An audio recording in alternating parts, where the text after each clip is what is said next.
Welcome है सभी साथियों का आज की क्लास के अंदर मेरे YouTube channel one step to success पे आप सभी का स्वागत है। मैं आर प्रजापत आप सभी का स्वागत करता हूं आज की क्लास के अंदर। और आज हम एक नए टॉपिक की शुरुआत करने जा रहे हैं। नए टॉपिक की आज हम शुरुआत करने जा रहे हैं। तो दोस्तों ये सब आपको पता होना चाहिए कि अगर उड़ान उड़नी है तो आप मुश्किलों से फंसोगे तो उससे उड़ान नहीं उड़ी जाएगी। उड़ान उड़ने के लिए पंखों की जरूरत, पंखों से केवल उड़ान नहीं उड़ी जाएगी। उड़ान उड़ने के लिए हौसलों की जरूरत होती है। उड़ान उड़ने के लिए क्या होती है? हौसलों की जरूरत होती है। केवल पंखों से उड़ान उड़ नहीं सकते, केवल पंखों से नहीं उड़ सकते। उड़ने के लिए हौसलों की जरूरत होती है। इसलिए अगर आपको जीवन में आगे बढ़ना है, सफलता हासिल करनी है, तो उसके लिए आपके हौसले बुलंद होने चाहिए। अगर आपके हौसले बुलंद हैं तो आपको सफल होने से कोई नहीं रोक सकता। दुनिया की ऐसी कोई ताकत नहीं है जो आपको सफलता से रोक सके, अगर आपके हौसले बुलंद हो। इसी के साथ आज हम एक नए चैप्टर की शुरुआत करने जा रहे हैं और वो टॉपिक वो है क्षेत्रमिति का मेंसुरेशन। क्षेत्रमिति के टॉपिक को आज हम स्टार्ट करने जा रहे हैं और ये जो क्षेत्रमिति का टॉपिक है उसकी शुरुआत हम आज कर रहे हैं। तो सबसे पहले आपको पता होना चाहिए क्षेत्रमिति। क्षेत्रमिति का मतलब क्या होता है भाई? इसके अंदर कोई भी एरिया होता है उसका मेजरमेंट किया जाता है, क्षेत्र को मापने का काम होता है। और इसके अंदर क्या क्या चीजें आती हैं? एक तो परिमाप और एक क्षेत्रफल से रिलेटेड और आयतन से रिलेटेड, तीन टाइप की चीजें आती हैं। तो सबसे पहले क्षेत्रमिति के अंदर भी हम इसके 2 पार्ट हो जाएंगे। एक तो 2D के जो 2D शेप होते हैं और एक 3D शेप, इन दोनों के बारे में हम पढ़ेंगे, इन दोनों के क्वेश्चनों को हल करेंगे। उससे पहले इस टॉपिक के बेसिक पॉइंट के बारे में हम बता देते हैं। भाई 2D शेप मतलब द्विविमीय आकृतियां। 2D आकृतियां कौन सी होती हैं? जिनके अंदर 2 विमाएं होती हैं, जैसे लंबाई और चौड़ाई।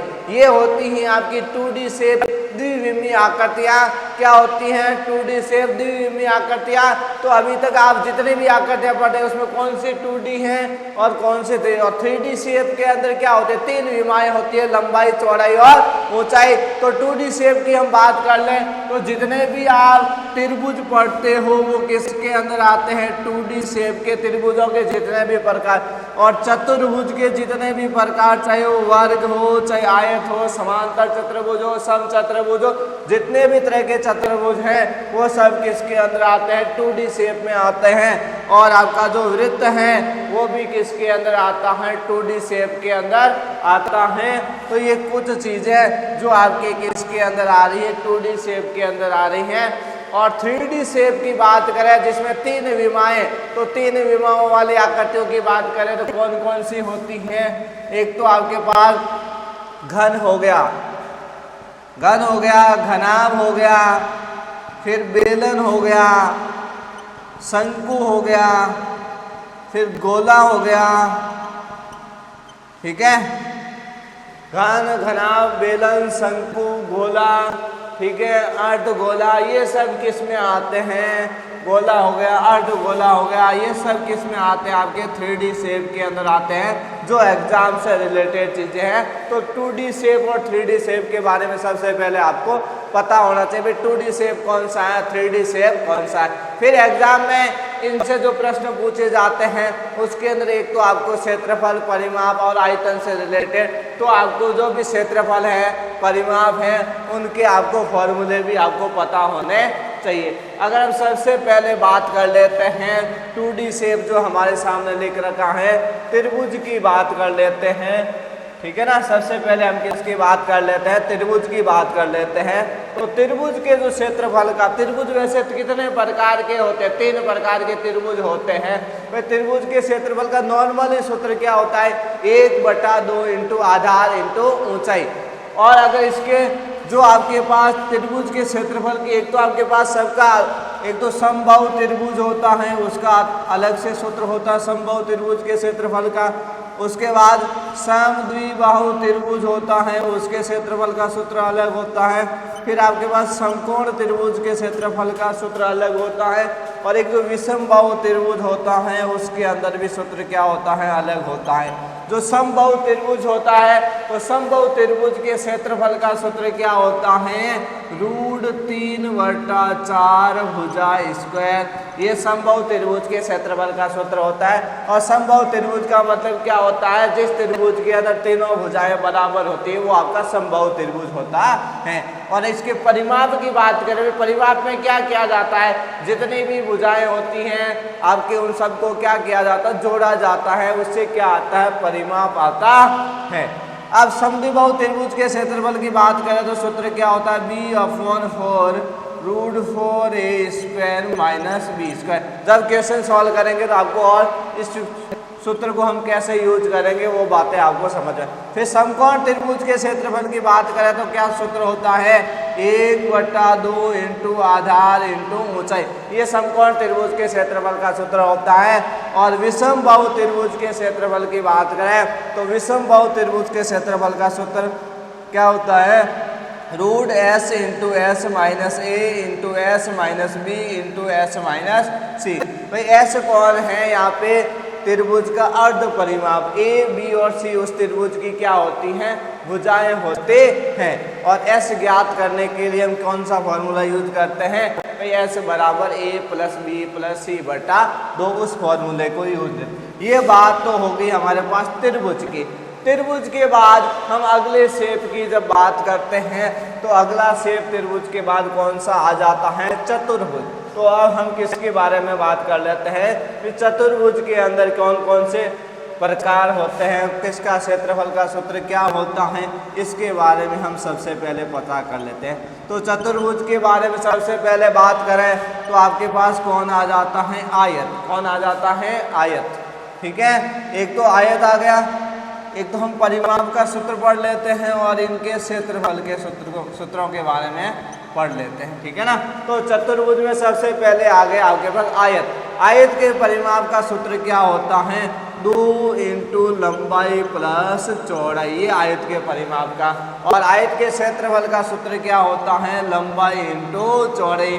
भाई आयत में क्या होती है, आमने सामने की भुजाएं बराबर होती है। आयत का प्रत्येक कोण 90 डिग्री का होता है। आयत के विकर्ण क्या होते हैं, बराबर का होते हैं। और विकर्ण समद्विभाजित भी करते हैं, मतलब उन विकर्ण के पार्ट भी क्या होते हैं, बराबर होते हैं। ये आयत के बारे में आपको चीज़ें पता होनी चाहिए। फिर आयत के बाद आयत का परिमाप हो गया, क्षेत्रफल। उसके बाद हम बात कर लेते हैं समांतर चतुर्भुज की। तो समांतर चतुर्भुज में भी आमने सामने की भुजाएं बराबर होती है, समांतर होती है। लेकिन समांतर चतुर्भुज में कोई भी कोण 90 डिग्री का नहीं होता। आयत के अंदर प्रत्येक कोण 90 डिग्री का होता है, समांतर चतुर्भुज में कोई भी कोण 90 डिग्री का नहीं होता है। ये दोनों के अंदर विशेष अंतर होता है, क्योंकि एग्जाम में प्रश्न पूछते समय आपको क्वेश्चन पूछा जा सकता है, ठीक है, इसमें से कौन सा कथन सत्य है या सत्य है, तो आपको उसका बेसिक पॉइंट भी आपको पता होने चाहिए। तो ये समांतर चतुर्भुज की बात करें तो उसके परिमाप का सूत्र क्या होता है, समांतर चतुर्भुज के परिमाप का सूत्र कौन सा होगा, जो आपके आयत का परिमाप का सूत्र है, 2 × लंबाई + चौड़ाई। ये समांतर चतुर्भुज का परिमाप हो जाएगा, मतलब। और उसके बाद क्षेत्रफल की बात करें तो क्या होता है, समांतर चतुर्भुज का क्षेत्रफल आधार × ऊंचाई। समांतर चतुर्भुज के क्षेत्रफल का सूत्र क्या होता है, आधार × ऊंचाई। में त्रिभुज के क्षेत्रफल का क्या होता है, 1/2 × आधार × ऊंचाई। और समांतर चतुर्भुज के का क्या होता है, आधार × ऊंचाई, मतलब त्रिभुज का डबल। उसके बाद हम बात करते हैं वर्ग की। वर्ग का परिमाप का सूत्र क्या होता है, 4 × भुजा। और वर्ग का क्षेत्रफल क्या होता है, भुजा स्क्वायर। फिर उसके बाद हम बात कर लेते हैं समचतुर्भुज की। किसकी बात कर लेते हैं, समचतुर्भुज की। तो समचतुर्भुज परिमाप में क्या है, वही सूत्र लगेगा आपका, 4 × भुजा, जो वर्ग का है वही होगा। और जो क्षेत्रफल का सूत्र होता है समचतुर्भुज का क्या होता है, 1/2 × विकर्णों का गुणनफल। ये समचतुर्भुज के क्षेत्रफल का सूत्र होता है 1/2 इंटू विकर्णों का गुण।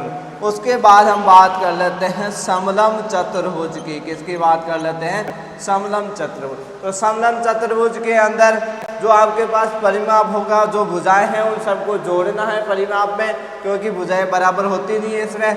अब क्षेत्रफल का जो सूत्र होता है वो क्या होता है? 1/2 इंटू समांतर भुजाओं का योग, समांतर भुजाओं का योग इंटू ऊंचाई। ये क्या होता है? समलम चतुर्भुज के क्षेत्रफल का सूत्र होता है 1/2 इंटू समांतर भुजाओं का योग इंटू ऊंचाई। ये तो बात हो गई चतुर्भुज के बारे में। अब हम इसके बाद किसकी बात कर लेते हैं? आपके पास कौन सा शेप बच के हैं? वृत्त। 2D के अंदर कौन सा शेप पीछे बच के हैं? वृत्त। तो अब हम किसके बारे में बात कर लेते हैं? वृत्त के बारे में बात कर लेते हैं। तो सबसे पहले जो ये वृत्त हैं, एक तो वृत्त का क्या हो गया? परिमाप। तो वृत्त का जो परिमाप होता है, वृत्त के परिमाप का सूत्र क्या होता है? 2πr। 2πr। r त्रिज्या है, पाई का मान क्वेश्चन में दिया हुआ होगा, नहीं तो 22/7 आपको यूज लेना है। फिर वृत्त का जो क्षेत्रफल है, वृत्त के क्षेत्रफल का सूत्र होता है πr²। ये वृत्त के क्षेत्रफल का। फिर बाद में हम बात कर लेते हैं अर्धवृत्त। तो अर्धवृत्त का जो परिमाप होता है, किसका? अर्धवृत्त के परिमाप का सूत्र होता है वो क्या होता है? πr+2r। ये क्या होता है? अर्धवृत्त के परिमाप का सूत्र πr+2r। फिर हम अर्धवृत्त के क्षेत्रफल की बात करें तो अर्धवृत्त के क्षेत्रफल का सूत्र πr²/2। भाई वृत्त के क्षेत्रफल का क्या हो जाएगा? आधा।